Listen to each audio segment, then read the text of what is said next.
ഇന്നത്തെ ചർച്ചാ വിഷയം ഭക്ഷണം. ശരിക്കും നമ്മൾ ജീവിക്കാൻ വേണ്ടിയാണോ ഭക്ഷണം കഴിക്കുന്നത്, അതോ ഭക്ഷണം കഴിക്കാൻ വേണ്ടിയാണോ ജീവിക്കുന്നത്? ഇതിലിപ്പോൾ ഏതാണെങ്കിലും എൻ്റെ അറിവിൽ ഭക്ഷണം കഴിക്കാൻ ഇഷ്ടമല്ലാത്തവരായിട്ട് ആരുമില്ല. കുക്കിംഗ് വളരെ ആസ്വദിച്ച് ചെയ്യുന്ന ഒരാളാണ് ഞാൻ. പക്ഷെ കുക്കിങ്ങിൽ എനിക്ക് ഒട്ടും ഇഷ്ടമല്ലാത്ത പാർട്ട് ഈ സവാളേരിയിലാണ്. ലാസ്റ്റ് വീഡിയോയിൽ ഞാൻ പറഞ്ഞ പോലെ ഇന്നാണ് നമ്മുടെ ഡിന്നർ പാർട്ടി. ഒരുപാട് ആലോചനകൾക്ക് ശേഷം ഒരു വെജിറ്റേറിയൻ മെനു ആണ് ഞാൻ പ്ലാൻ ചെയ്തത്. വെജിറ്റബിൾ സ്റ്റൂവും നല്ല തേങ്ങാപ്പാലൊക്കെ ഒഴിച്ച് ഒരു ടൊമാറ്റോ റൈസും. വെജിറ്റേറിയൻസിനെ നമ്മൾ കൺസിഡർ ചെയ്യണമല്ലോ. എന്താണെങ്കിലും എല്ലാം റെഡിയാക്കി നമ്മൾ ഓൺ ടൈമിൽ പാർട്ടിയിലെത്തി. അവിടെ എത്തിയപ്പോഴാണ് ശരിക്കും ഷോക്കായി പോയത്.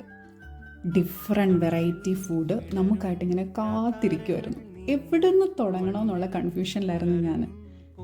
പലതിനും പല ടേസ്റ്റ് അല്ലെങ്കിൽ ഡിഫറെൻറ്റ് സ്പൈസസ് വെച്ചിട്ടുണ്ടാക്കിയത്.